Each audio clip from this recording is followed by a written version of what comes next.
Pablo, escribiendo a los Gálatas, continuará diciendo que el fruto del Espíritu Santo es benignidad.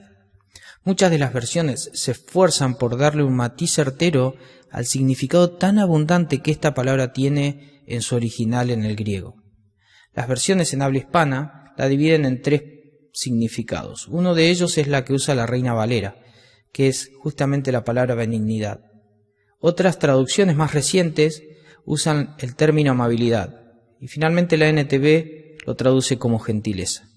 Creo que las tres formas pueden ayudarnos a definir el concepto en su original, ya que benignidad, la palabra, surge de la idea de algo concebido para hacer el bien, acto y potencia, todo unido, ser y hacer cosas buenas, no solo lo que se ve, sino también la intención que surge para hacer aquello que es bueno. La segunda palabra que hablábamos es amabilidad, cuya etimología encierra la cualidad de inspirar o merecer amor. La amabilidad es un valor social muy alto, que se funda en el respeto, el afecto y la benevolencia, favoreciendo así la convivencia social, la armonía y la positividad del entorno. Finalmente, cuando la NTV usa gentileza, se refiere a la amabilidad como cualidad aplicada. Pero realmente, ¿qué significa este término? ¿De dónde surge?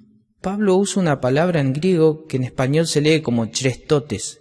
Esta es una palabra usada para describir los actos filántropos y justos que la nobleza tenían, sean príncipes, reyes o políticos, siendo de ayuda obviamente para los más necesitados en aquel tiempo.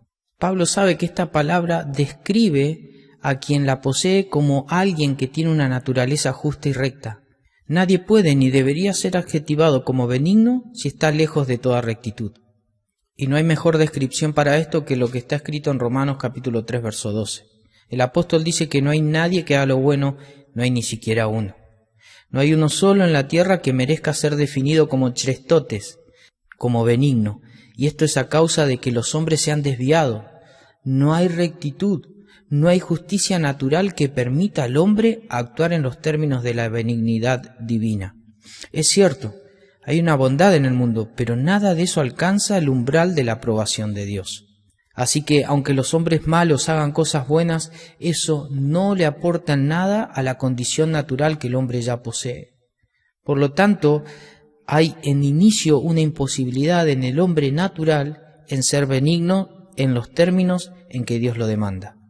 Entonces, partiendo de una posición de rectitud, lo segundo de esta benignidad es que se dispone en potencia para ayudar a los demás. Básicamente, está dispuesta a ser útil y de gran beneficio hacia otros. En Efesios capítulo 2, verso 4 al 7, Pablo dice: «Pero Dios, siendo rico en misericordia, por el gran amor con que nos amó, aun cuando estábamos muertos en nuestros delitos y pecados, nos dio vida juntamente con Cristo. Por gracia sois salvos.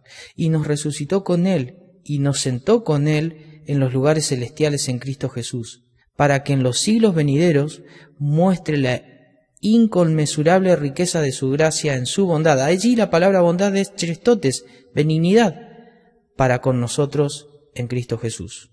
Estimados hermanos, a diferencia de nuestra incapacidad como seres humanos y pecadores, Dios, por ser justo y recto, como refiere Moisés allí en Deuteronomio 32:4, Él sí goza de ser benigno por excelencia, tal y como lo describe Pablo en su carta a Tito capítulo 3, verso 4 al 7. Fíjense lo que dice: «Sin embargo, cuando Dios nuestro Salvador dio a conocer su bondad», ahí es la palabra chrestotes, es decir, su benignidad, pero también su amor, Él nos salvó, no por las acciones justas que nosotros hubiéramos hecho, sino por su misericordia. Recuerden, hermanos, nosotros no podemos.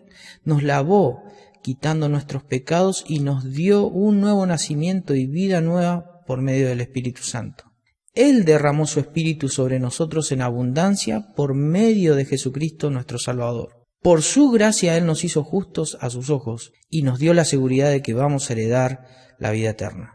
Como decíamos al principio, la benignidad se dispone, y esto es lo que hizo Dios por medio de Cristo. No solo que fue útil, sino que fue de gran beneficio hacia cada uno de nosotros. Ahora, es importante hacer una salvedad. Siempre que nos referimos a benignidad, nos viene a la mente la idea de bondad, como sinónimos. Son palabras parecidas. Sin embargo, en lo que refiere a su idioma original, la palabra benignidad solo se aplica en los términos de compasión, la misericordia, la humildad y el trato tierno. Mas la bondad muchas veces puede tener en su contenido la idea de la disciplina o el trato severo. Esta distinción es importante, porque esto no significa que Dios pase por alto sus demandas en relación al pecado, solo que su benignidad nos muestra una de las facetas de Dios, que en lugar de exigir una pena justa y requerida por una justicia estricta, cede ante circunstancias que demandan misericordia. Al ser de esta forma, la benignidad de Dios engrandece al otro. Y eso fue interpretado de forma correcta en el Antiguo Testamento por David, que tras ser liberado de la mano de Saúl y los enemigos dijo: «Y tu benignidad me ha engrandecido», allí en 2 Samuel capítulo 22, 36, como en el Salmo 18, 35. Esta benignidad engrandece. ¿Y cómo no verlo de esa forma si Dios nos ha dado de sí al Espíritu Santo para que podamos expresar esta virtud hacia los demás? Porque se requiere, y por definición, por lo que decíamos, que la benignidad se sustenta en una naturaleza justa y recta, que nosotros hayamos sido transformados y colocados en esa situación. Por eso la presencia del Espíritu Santo, que produce en nosotros el fruto de la benignidad, es consecuente con lo que el salmista decía allí en el Salmo 143:10, que su buen espíritu nos guíe por sendas de rectitud.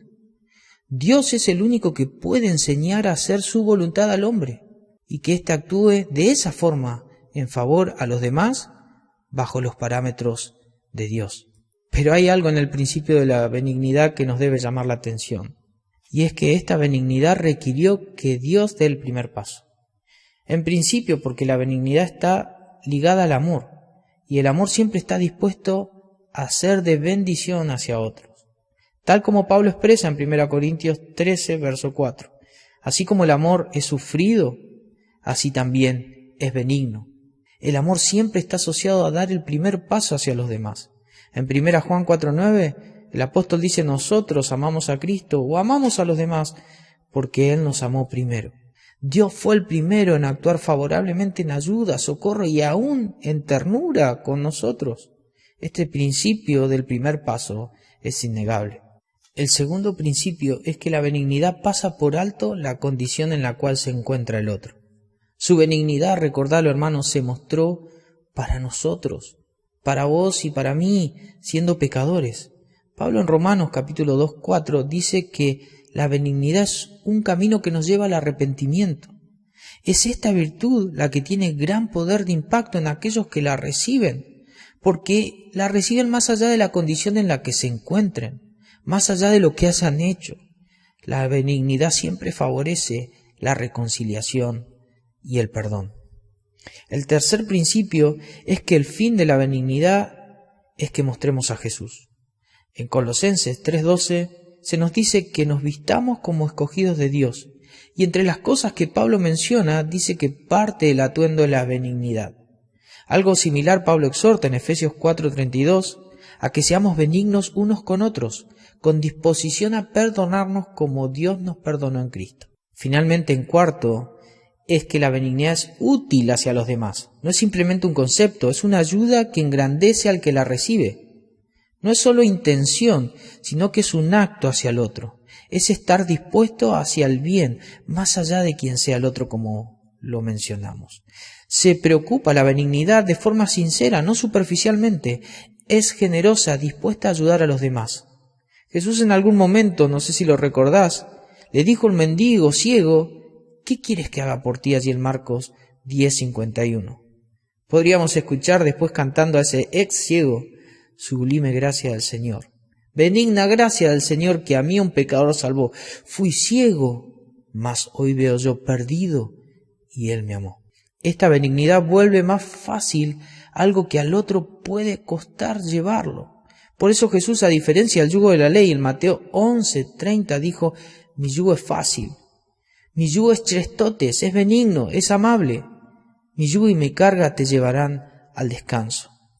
Así de transformadora y de impactante es la benignidad de Dios y la benignidad que Él puede fructificar en nosotros.